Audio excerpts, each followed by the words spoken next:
Wise here, and today I want to talk about our row energy systems comparison.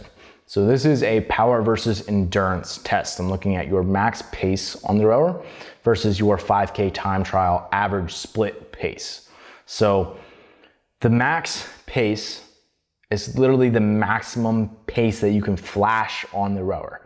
So it's not something that you can hold or sustain. It's literally if you're sprinting and you're just trying to get to the flash at the lowest possible pace, that's what you're actually getting, right? So it only has to show up for a single pull, but if you get it to show up for that single pull, it counts.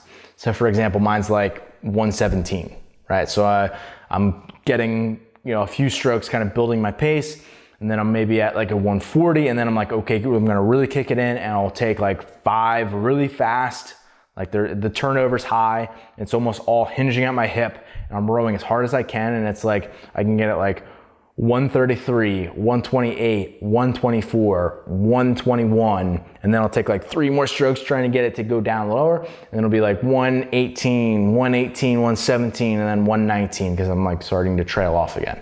So I'll take the 117. That's the fastest that it flashed on the screen. So that's what I'm looking at there. It's just your max pace. What is the most output that you can have on the erg for an instance? It doesn't have to be held. And then the 5K row, it's pretty simple. You put in a 5K, you punch that in, and then you row 5K. So obviously those are 2 completely opposite ends of the spectrum. A lot of people maybe haven't rowed a 5K before, which is actually one of the reasons why I like using it. It's a little bit more mimicking of like a long open workout time domain. For a lot of people, it's in the 18 to 22 minute range, depending on the ability level of the athlete. So it just really shows what is your aerobic capacity and aerobic power output on that erg.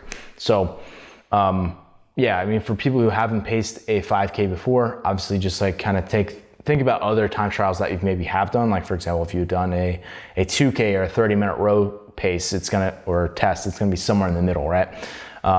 So for example, for context, my 5K is a 151 average split pace, and my 2K is a 142 something pace. So it does, for me, it's like a 9-second difference. So you're slowing down progressively for the 5K, but it's also over double as long. So it's just something to think about in terms of pacing. Yeah, and then the thing I'm gonna be looking at as the coach is seeing where you sit in terms of your ratio between your average paces. So for me, it would again be like that 151 pace versus 117. Where do I sit between those two? Like what's the ratio between those two, or the drop off from the max to the 5K?